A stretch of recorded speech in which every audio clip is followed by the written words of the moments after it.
Good afternoon, ladies and gentlemen. My name is Daniel Phipps and I'm the CSG and Mining Project Leader with AgForce Projects, and I would like to welcome you to another webinar from AgForce Project CSG and Mining Landholder Support Project. First, I'd like to say thank you for giving me your time this afternoon to listen to this webinar, and we will do our best to stay on time.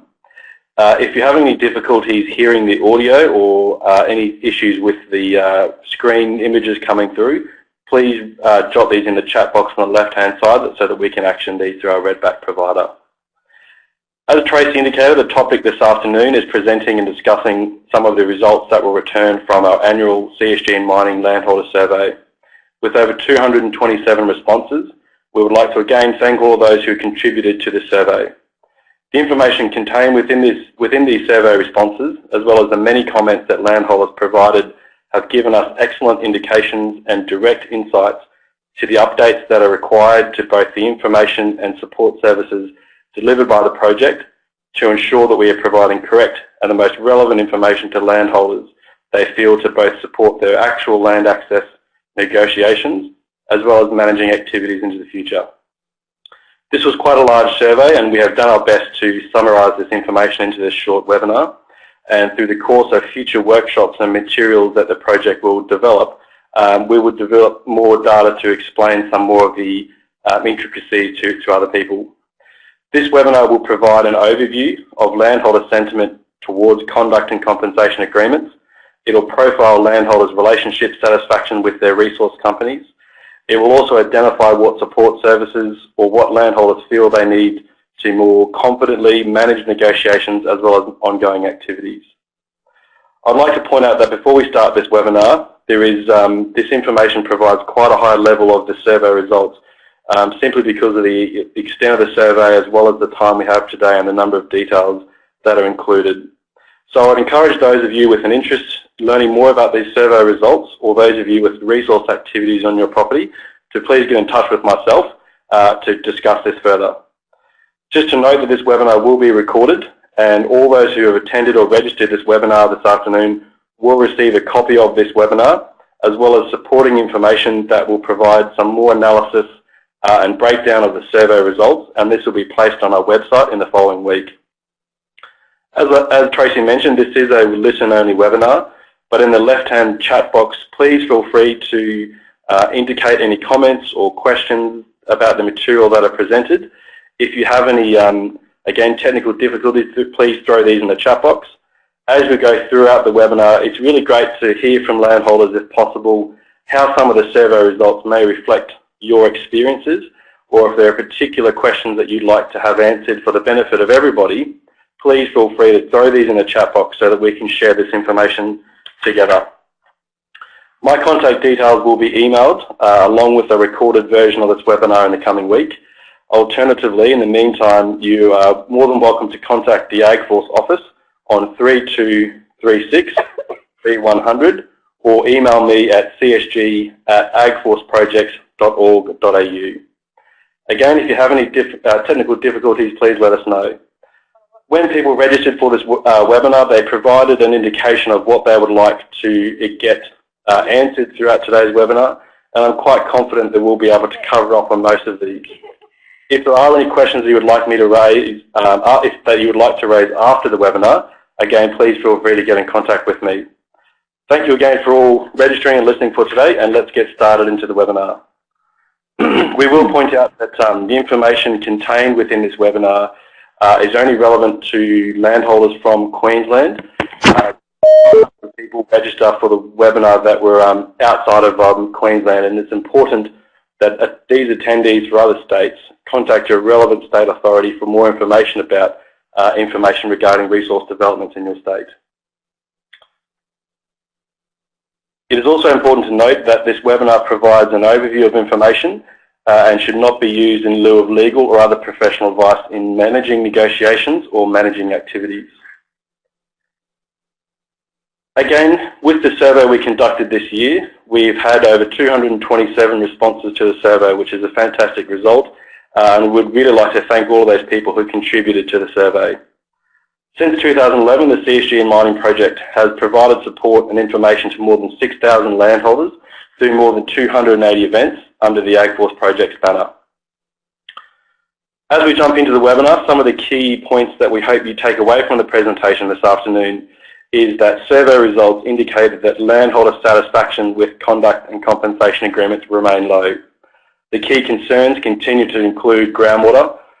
both individual property impacts and cumulative regional impacts, the increased management or risks of weeds and biosecurity, impacts to property valuations, as well as the time taken to negotiate or manage activities on property. Landholders have indicated that to improve the CCA negotiations, they need more information regarding the activities, the potential impacts of these activities, and outlining more realistic expectation of what landholder involvement in these activities going forward is actually going to require. The surveys very clearly indicated that conduct and behaviour and compliance breaches with agreements and contractor behaviour continues to be a very important issue. And we've also seen through the survey that trust in both industry and government remains low, and that there continues to be more work that's required to achieve these higher levels. To provide you with a small amount of background into the development of the industry, some of the people who registered wanted to know a little bit about where we've gone from and where we've come to, and how does that compare to what may happen in the future. So since we started this project in 2011, we had just under 2,000 production wells right across the state. Fast forward to earlier this year in 2017, we had just over 6,800 production wells in place. And the estimates for the full production of the industry is somewhere between 18,000 to 40,000 wells across the lifespan of the industry.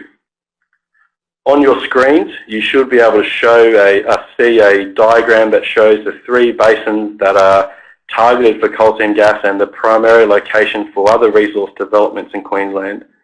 This map specifically shows the development of coal seam gas wells across these regions since 2011 till this year, and it shows in different colours the red dots indicating wells that have been drilled since April 2011, obviously signifying a significant increase in activities.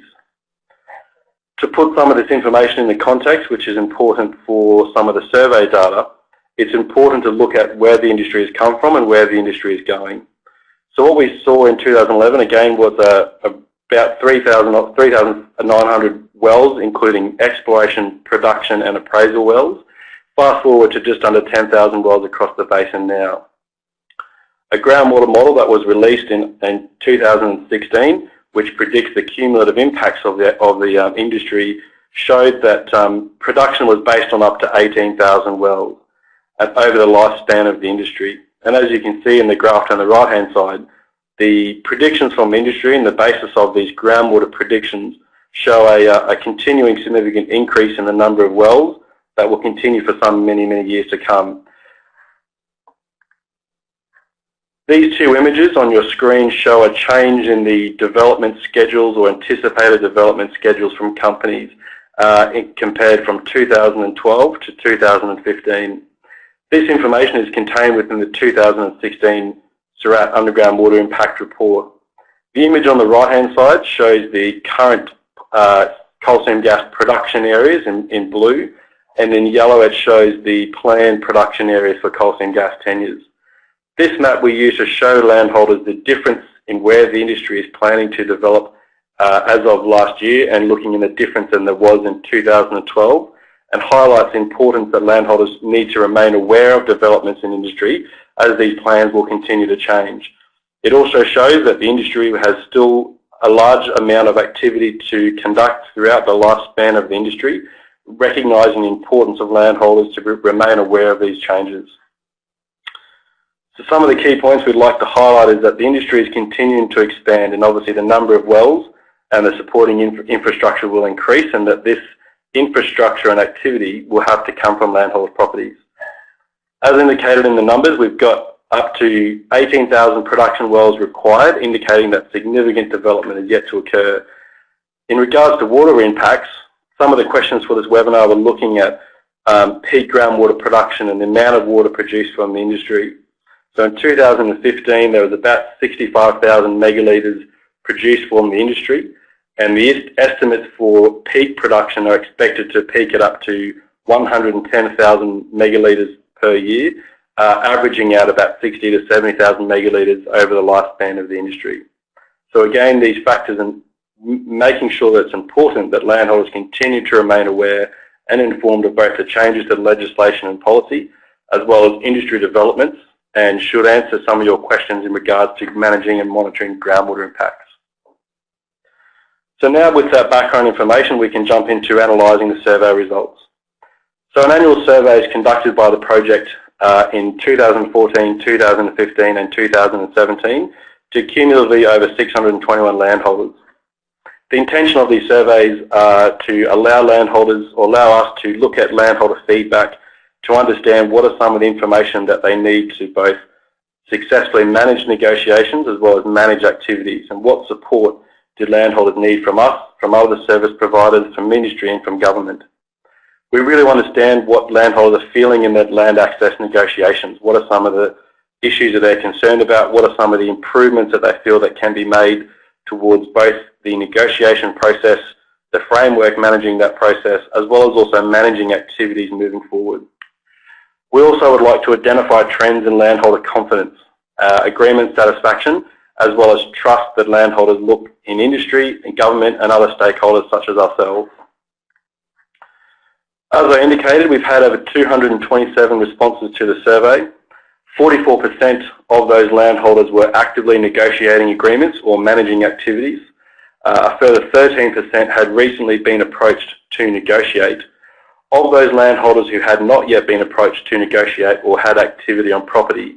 63% felt that they were still being impacted by CSG or mining development. The key points of this process are that landholders are indicating to us through both survey data as well as workshop conversations that impacts from activities on neighbouring properties are not limited to the boundary fence, and it's important that landholders with concerns regarding these neighbouring activities or feel that they're experiencing an impact, first of all try to contact the neighbour. They also should try to speak to the responsible resource company, and if they're not satisfied with their response, then it's critically important that landholders contact the coal seam gas compliance unit, and their numbers and email have been provided, and this is an important body that works very closely with landholders and industry to make sure that complaints are resolved and rectified as possible. Part of the key points of the survey was to understand landholders' primary concerns regarding both coal seam gas and mining development. What we're able to do by running concurrent surveys is actually compare these responses to previous years and identify some trends. On the basis of this, land valuation continues to be a primary concern for landholders, so particularly looking at potential negative property valuation impacts from activities or regional activities of the mining development. Weed management and biosecurity continues to be a major concern for landholders, as well as the time taken away from their business to manage either the negotiation process or to manage activities moving forwards. Landholders are also very concerned about primary impacts to their bores, as well as cumulative regional impacts as a result of the industry. When we break these concerns down a little bit further, in regards to groundwater concerns, survey data has indicated that the potential unknown impacts, both short and long term, remain a primary concern in regards to this level of interest. A lot of concern is expressed around the effectiveness of the Make Good framework, as well as the regulations that support that process. Landholders would like to know and are very concerned about both local and regional impacts. Contrary to popular belief, the idea of not in my backyard doesn't seem to apply on the basis of survey data. Landholders are both equally concerned about the potential impacts to their bore, but also the potential regional impacts to the Great Artesian Basin and the impacts to the environment and agriculture. A particularly high level of concern is also expressed in regards to the integrity of wells, both in the short term or the long term, being able to successfully isolate aquifers to ensure that there's no vertical leakage. In regards to weed and biosecurity management, the primary concerns can be broken down into subgroups, mainly including weed material that is brought onto property by dirty vehicles or by equipment or others. An emerging concern and issue and impact for landholders has been actually weeds that are potentially in the seed bank on property, but that are being established or that are being disturbed through CSG or mining activities. And this is becoming increasingly a particularly important concern and impact that landholders have identified. Long-term rehabilitation of infrastructure, pipelines, roads activities is also becoming a particular concern as the industry moves into the production phase, and some wells and activities will start to be rehabilitated and removed. And encompassed with all of this is also a clear understanding of who is responsible for what in regards to weed or biosecurity management, and also a clear resolution process to resolve complaints quickly before they escalate into major issues. In regards to the time taken to manage either the negotiation process or the activities on property, it was very clear through the survey data and in both conversations that we have with landholders that they're expressing that the time taken to negotiate their agreement or the time taken to manage activities after the agreement is much greater than was expected or what they were informed of, and that's causing a lot more direct costs to both the landholder and also amounting to a larger degree of disruption. Post-agreement, landholders are indicating that there's still a lot of time, their time that is required to both manage activities and attend meetings or activity changes, as well as handle disputes and breaches. So the key point that we're expressing to landholders in regards to this survey data is that it's important to factor these considerations into your agreement. It's critically important that you understand the activities that are planned for your property and you understand your level of ongoing involvement, and that as a result of that you be compensated for your time spent managing that process, and that you also look at other conduct considerations such as establishing an effective weed management procedure to understand what the make good process is in regards to bores that may be impacted, and that it's critically important that landholders develop an active bore monitoring process. In regards to agreement satisfaction, an important component of the survey was to ask landholders how they feel satisfied, how they feel in terms of satisfaction with both their agreement or in regards to how their negotiations are progressing. Only 18% of landholders felt that they were satisfied with their conduct and compensation agreement or their CCA, while over more than 54% felt that they were not satisfied or very unsatisfied with the agreement. As you can see in the table comparing the responses to 2014 and 15, these are slight levels of improvement, but are still indicating very high levels of landholders not being satisfied with their agreement and indicating that there's significant work to be achieved and continue to be achieved to increase these levels and understand why levels are continuing to be low. When landholders indicated that they were satisfied with their agreement or very satisfied with their agreement, we wanted to understand a little bit more about why they felt that was the case. What we've gone through is reviewed the key responses that were provided and we've collated them.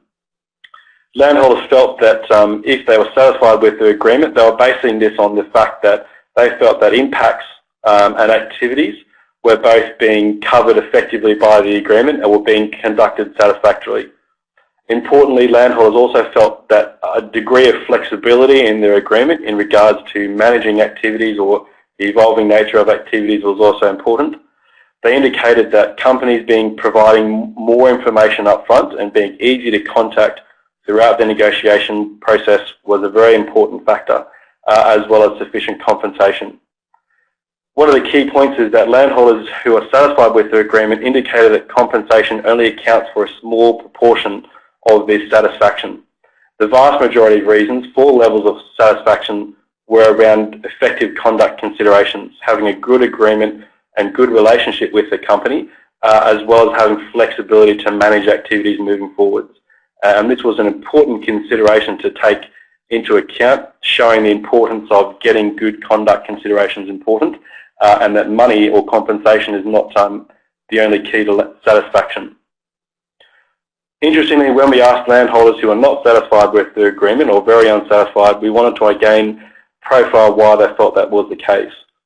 The main points were indicating that landholders felt that impacts were not covered by the CCA or that impacts were occurring outside what was expected or anticipated. They also were frustrated or had low levels because of the lack of flexibility included in the CCA to manage activities. Confidentiality being included in agreements was also an important consideration, and importantly, one of the major ones was effective management or lack of effective staff or contractor behaviour being excluded from the agreement,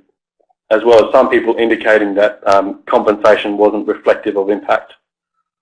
The key point again is that landholders are consistently indicating that conduct breaches, a lack of compliance or enforcement, or not enough information upfront about the activities or impacts from those activities are the biggest reasons for this level of CCA satisfaction, as well as connected with company relationships.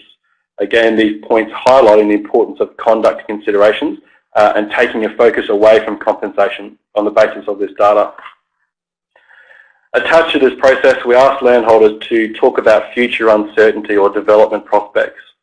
Only 13% of landholders felt that activity would not increase on their property, while 46% felt that future activities would occur without definitively knowing, and more than 40% were not sure about future development.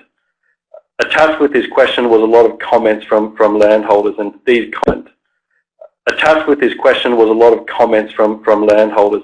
comments were analysed and showed that a high level of uncertainty about future impacts continues to be a major concern and a major point of frustration for landholders, with a sense of having less control over their property. To assist landholders in these negotiations, AgForce encourages landholders and their lawyers to develop CCAs that are limited to current activities that are known, that the agreement is set for a specific period of time covering those activities, and that there is an ability integrated into that agreement to periodically review both the conditions included as well as the effectiveness of that agreement. This high level of uncertain development about their property continues to be a major level of concern that was expressed both in CCA satisfaction but also relationship with the company, as well as trust that was indicated in the company's government and other stakeholders.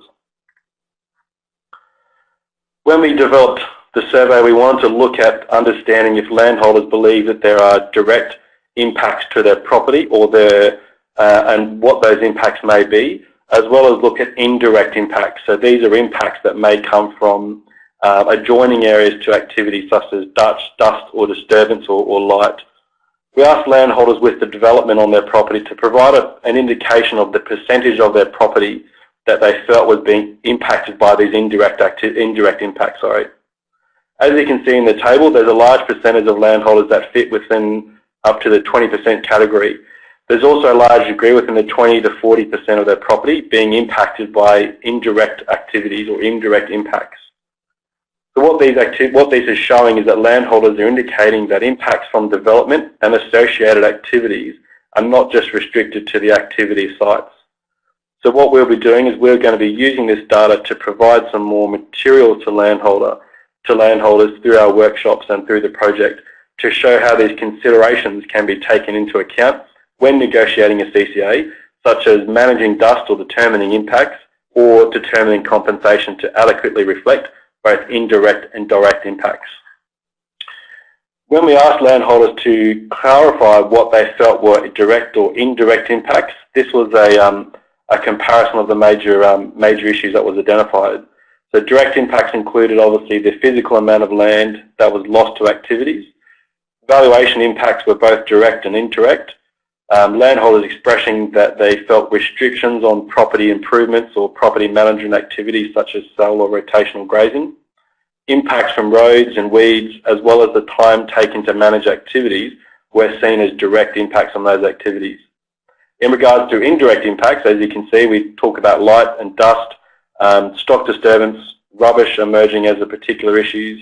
Again, looking at the time taken to both manage the change in activities or the update agreements, to manage breaches of agreements and manage conduct considerations. So what we're saying is important for landholders to consider and identify both the direct and the indirect impacts, and that we're encouraging and will continue to work with industry to ensure that companies present information to landholders, and that we help landholders to identify both indirect and direct impacts, and to develop effective conduct considerations or mitigation strategies to minimise the impact of these impacts. One of the key points of the survey was to look at the relationship that landholders feel they have with their resource company, whether it's CSG or mining. We wanted to compare this to previous years to show whether a slower point in the industry has allowed the relationship to build and understand why some of those relationships may have improved. As you can see in the table, there's been quite a significant impact in the percentage of landholders that feel that they have a very satisfactory relationship with their resource company, which is a great result to see. Those that have indicated they have a satisfactory relationship, these levels are pretty consistent with previous years. Those that feel that it's improving obviously has gone down, but alarmingly, the most important statistic is looking at the amount of landholders that feel that they have an unsatisfactory relationship or a very unsatisfactory relationship, and these levels still being very, very high in comparison to those that feel that they're satisfied. When we looked at the relationship, again, we wanted to understand why landholders were indicating that they had a positive or negative relationship. In relation to landholders who had a positive relationship, 27% indicated that their relationship with their resource company was satisfactory, while 8% indicating that it was improving compared to previous years. Looking at some of the responses in the comments, we wanted to understand why that was the case. The most common response was that companies are providing detailed maps or that they're providing more upfront information during negotiations, and that's having a significant increase in that relationship dynamic. Landholders are also expressing that they feel more comfortable with the activities that are being carried out, as well as having an improved knowledge base and awareness of both the activities, the potential impact of those activities, and the way that the industry operates. Landholders also expressed that they felt that companies were more approachable during negotiations or activities, and that there was more direct engagement with landholders, and that was being easier to contact. What we've been able to identify through both our experience and the survey data is that positive relationships are paramount to the successful management of this dynamic between landholders and mining companies. Landholders have continued to express that their companies being upfront with information, being transparent and consistent around both the known and unknown impacts, and listening to landholders and reprimanding CCA breaches are the key points to achieving these levels of satisfaction or having a positive relationship. In regards to a negative relationship statistics, 46% of landholders felt that they had an unsatisfactory or very unsatisfactory relationship with their company, while 7% indicated that it was getting worse compared to previous years. Again, looking at why this was the case, the most common feedback or reason for this relationship statistic was that not enough information was being provided up front, or not enough information was being provided to base decisions on regarding negotiations or managing activities. Again, the time taken to both manage activities, negotiations, or the impacts were greater than what they were expected or greater than what landholders were told. Concerns regarding the long-term uncertainty of impacts such as groundwater security or weed management was a very important consideration in having a negative relationship, and one of the most consistently expressed comments was that there were consistent breaches of conduct and compensation agreements or conditions within their agreements, and that there was a clear lack of enforcement of that process. Many comments also can be summarised as feeling that there's not information being shared openly and effectively between landholders and their company representatives, or that the agreements are being negotiated on fair terms. So we will take some of this data, and to use this to assist landholders, we'll be making sure that we incorporate into our ongoing workshops that landholders request more upfront information to inform their negotiations,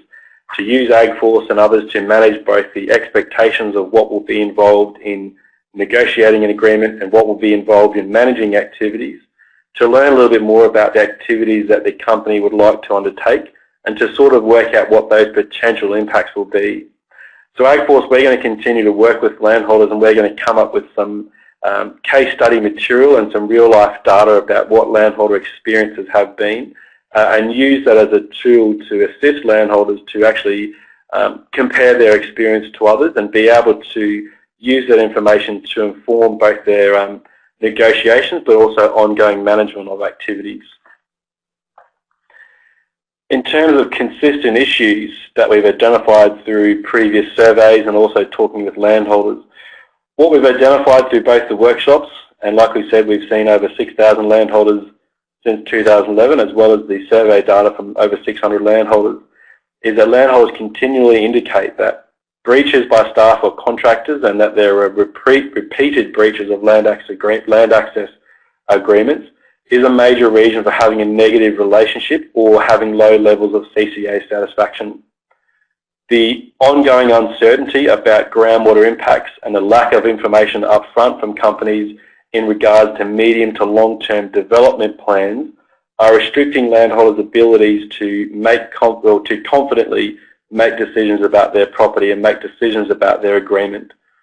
Long-term development plans are looking at the actual schedule for activities on landholders' properties and what the future increase of wells or mining development may be. And as indicated earlier in the presentation, a very large percentage of landholders have indicated that they still hold high degrees of uncertainty in future development, and that uncertainty is having flow-on effects to relationships, to CCA satisfaction, and also managing activities. A consistent point is also feeling that landholders aren't included in making decisions regarding the activities, the timing of those activities, as well as the location of activities on property, as well as managing those potential impacts on property. So what we're going to do is we're going to continue to encourage landholders that they include strict conduct considerations in their CCAs. We want to continue to work with landholders and landholder advisors to develop methods to enforce and penalise when there are breaches of agreements, and we'll continue to work with government regarding the most effective methods to achieve that. And we'll continue to ensure that landholders seek information upfront about their activities, and we'll continue to work with government and companies to increase the amount of information that's provided to landholders,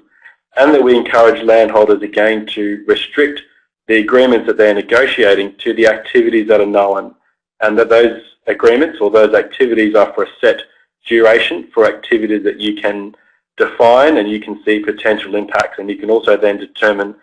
effective compensation and effective conduct considerations. Part of the survey was also to understand where landholders are going to inform their opinion of the industry, or what information sources landholders are using and making sure that we're providing the most relevant information. It was important to recognise that, consistent with previous years, that over 60% of landholders indicated that they use other landholders as sources of information to inform their opinion, and that a further again 60% of landholders use other landholders to support them through their actual CCA negotiation process. So these 2 points are highlighting the importance that landholders are able to share between each other, that they're able to share factual information that is balanced, and is also relevant to their individual circumstances. And that landholders have said, over 90% of landholders indicated that they believe that it's important to have access to information and support as provided by the AgForce Project CSG and mining team. We see a great importance of continuing to work with landholders directly and bring landholders together and bring communities together, that they can effectively share information between each other, that they can share their experiences, that they can pick and choose aspects of other people's experiences that they do or don't like, and use that for the benefit of others, and use that to benefit both their negotiations, their conduct considerations, and also determining compensation, and to develop a more consistent and reflective process to these negotiations and managing activities. So when we asked people to indicate in the survey what advice would you give to other landholders, consistent with previous years, over 60% of landholders said that they should utilise the support provided through ourselves, that they should undertake a baseline assessment before those activities occur. We've seen a significant decrease in the amount of landholders that are saying that they should encourage or should engage a solicitor from the start of negotiations, and we see this as a positive reflection in the increased confidence and the increased knowledge and the increased ability that landholders feel that they have to develop and start the process on their own, and then importantly bring in the solicitors and bring in that expertise advice when it's required as part of the negotiation process. 50% said that they should develop a property plan and develop a property map while over 60% indicated that it's important to do more research about the activities that are planned on your property, to understand what the impacts of those activities are likely to be, and also to what to put in their agreements. And these levels are consistent with previous years, indicating that the large percentage of landholders continue to need and want access to information that's provided from an independent source, as well as being able to research and talk to other landholders about their experiences. One of the issues we did want to identify in the survey was if landholders had complaints regarding the industry or regarding a specific company, what they were doing with that. And this was very closely tied to relationship and CCA satisfaction. Alarmingly, only 22% of those who had a complaint regarding a CSG or mining company or their activities raised these with the Queensland Government. More than 17% didn't contact anyone, and other people utilised landholders or lawyers or the company directly as a complaint. So these statistics for us are quite important in indicating that there's a lot more work that is required to ensure that landholders are aware of who to raise complaints to, and also indicating that landholders need more information and support about this process and support through the complaint raising and the complaint resolution process. As indicated on your screen, it's important that you're aware of from this webinar that the coal seam gas compliance unit, as part of the Queensland Government, is the point of contact that you go to for complaints. Obviously, we first encourage you to raise it with your company that you're dealing with, or the company that you're concerned about. If you're not satisfied with the outcome, then you need to contact the coal seam gas compliance unit, and a number and email address are provided. So what we've identified is that we need to continue to work with industry, government and stakeholders to make sure that we increase this exposure of how to raise complaints, and that landholders have an effective ability to resolve these complaints, and that this will flow on effect to improving agreements, improving satisfaction with relationships, and managing activities more successfully into the future. As part of the survey, we really wanted to understand directly from both the project from a support perspective, but also looking at industry and government, what landholders want to more confidently negotiate their agreements. This information is very consistent with the previous responses collected in other survey years. The primary, one of the most important considerations that landholders wanted was a 3 to 5 year plan of their company's activities on their property. Attached to that, landholders wanted more information looking at both the property-specific as well as regional groundwater impacts from those activities. So this is again highlighting an importance looking at both the regional groundwater models that are developed, and also companies and government providing more localised data to landholders and communities to understand what those impacts are likely to be. Landholders continue to express high levels of desire to include a make good clause in their conduct and compensation agreements regarding groundwater impacts. And we'll continue to work with landholders to make sure that they're aware of the make good process that exists under legislation, that landholders are aware of the modelling requirements placed on industry and government to protect landholder resources and rights. And we'll continue to work with landholders to support them through that process. And as was clearly identified throughout the survey, groundwater is a continually critical issue for landholders, both individually and from a regional and industry perspective. A large degree of landholders would like the ability to review their agreements periodically, and review their agreements specifically in relation to conduct provisions, looking at the effectiveness of conduct considerations or mitigation strategies that are included in their agreement. And an emerging issue of the last 18 months has been centred on rehabilitation. So landholders would like the ability in their agreements to effectively and efficiently be able to review rehabilitation works that are done by the company, and also review the conditions included in their agreement to make sure that it's working satisfactorily. A large percentage of landholders would like more information and advice from other landholders through their own experiences. So we've continued to express this as an important factor in the workshops that we run, and the desire of that workshop to bring landholders and communities together that they can openly share their experiences, that they can share their concerns and questions, and that they can all have access to the same consistent information. And being able to learn from other landholders has proved very, very successful and very critical to improving both agreements, but also improving both awareness of the process, confidence in the legislation and policy, as well as the negotiation process. So the information that we will take, as well as many, many comments provided by landholders in the survey, will be incorporated into our workshop and events that will be delivered over the next year of the project. And we'll continue to update this as landholder support and expectation needs are met. We do encourage anyone with their own experience in regards to mining or gas development or negotiations that if there are particular points you feel that are missing from the survey results that are contrary to your own experiences, to please either feel free to put them in the chat box and we can talk about them now, or please feel free to contact myself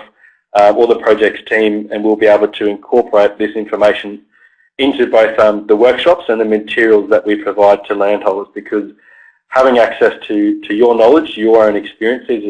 is an incredibly valuable asset for both ourselves and the information that we provide, but also to many, many other landholders in a similar situation. And if we can use that to benefit others, then that's a fantastic result.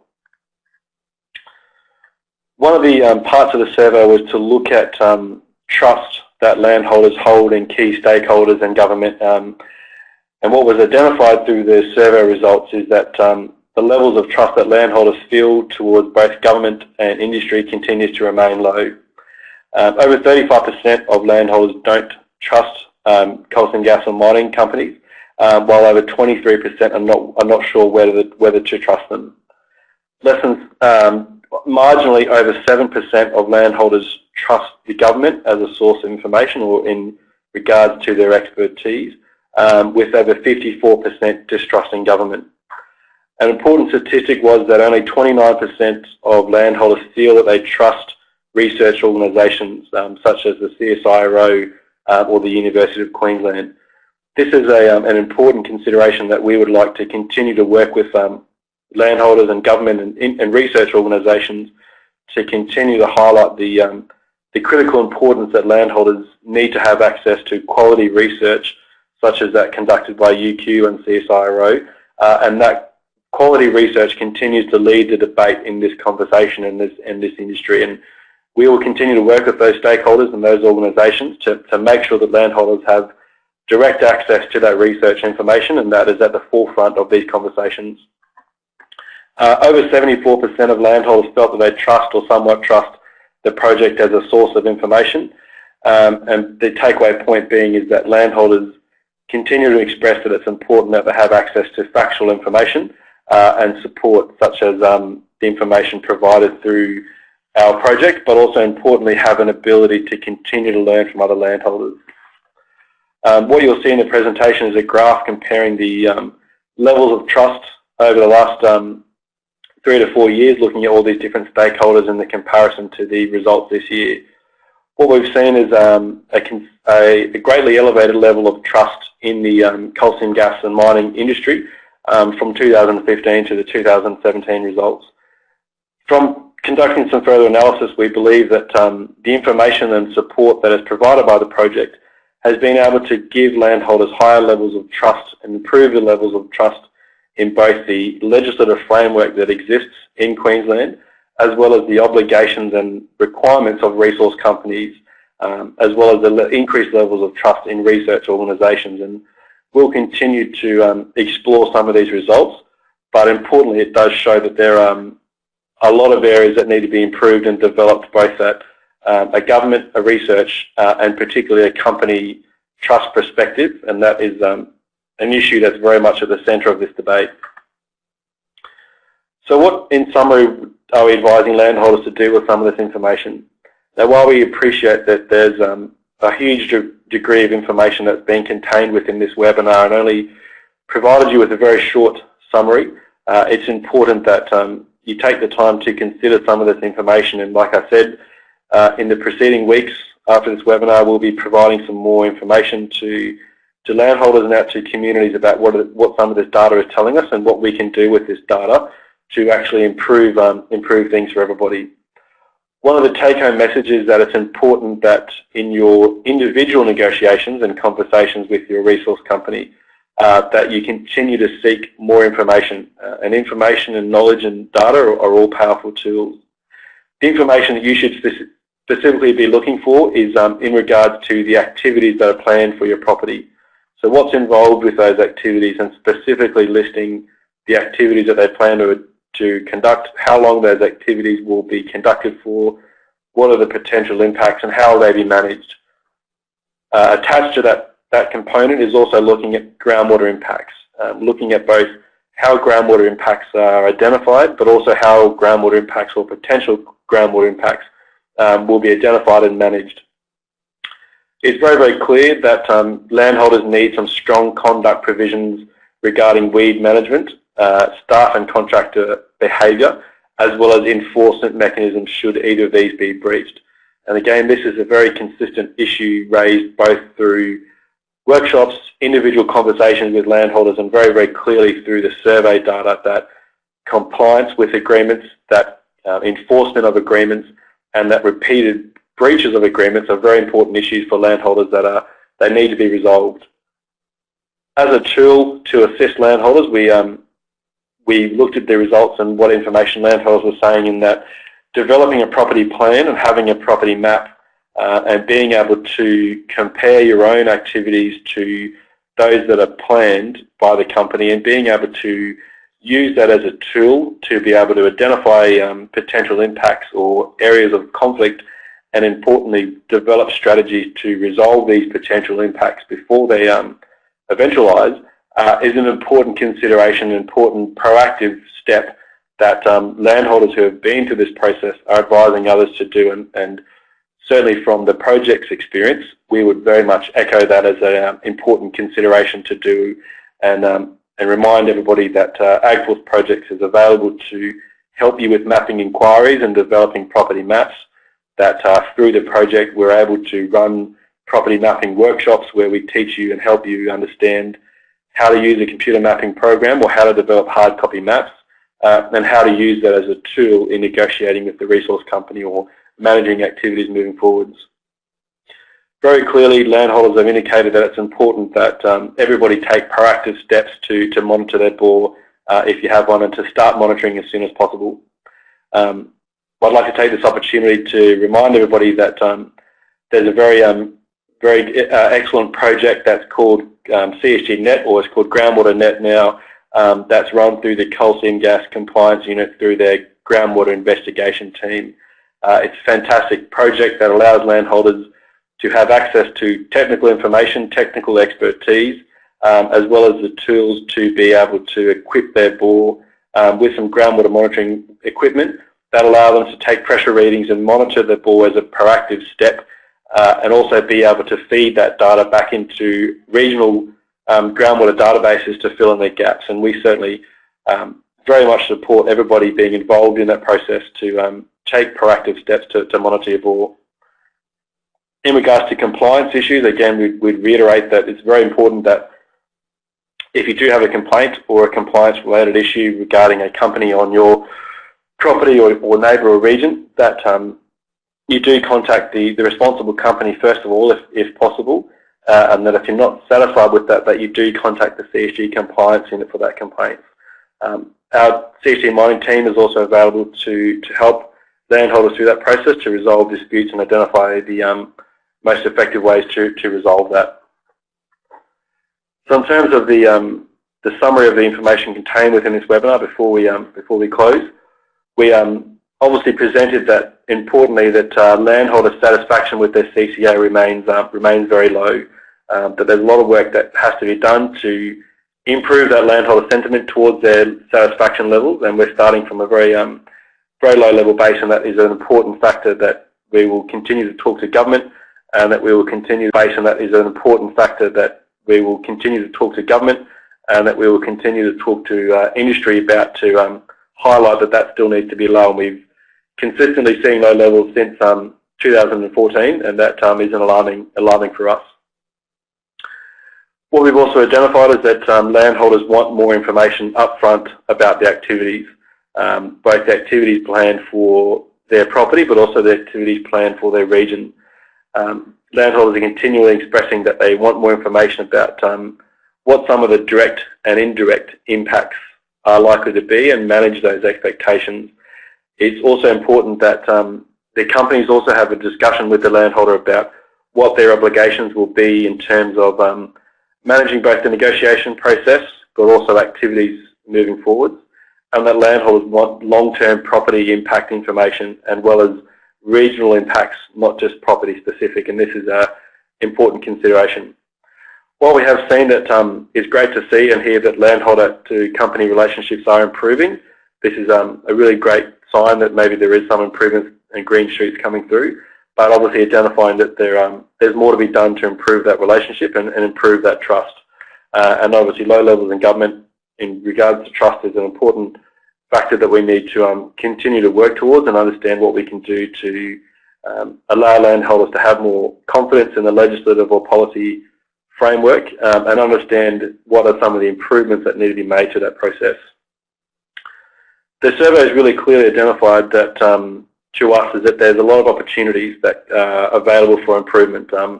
There's also opportunities to improve the CCAs to look at more of a focus on effective conduct considerations and effective enforcement considerations of these agreement components. We see this as a great opportunity for landholders to influence their negotiations to develop effective strategies to manage their relationship and activities now and into the future, and a strong ability to really capitalise on the information and knowledge and experience that we've accumulated over the last 6.5 years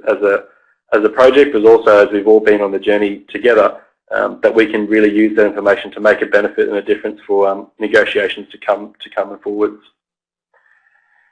In regards to the information that we need to present from the survey results as the webinar, that concludes the information that we have to cover off on. I'd just again like to remind anybody if there's any questions or comments that they'd like to provide, if there's any particular issues that you'd like me to reiterate or explain, to please throw them in the chat box now before we close the webinar. Just reminding everybody that following the webinar this afternoon, we will receive a recording from Redback Services. We'll take that recording and we'll email it out to everybody who's registered, and there was over 55 registered for the webinar. We'll provide you with a copy of that recording as well as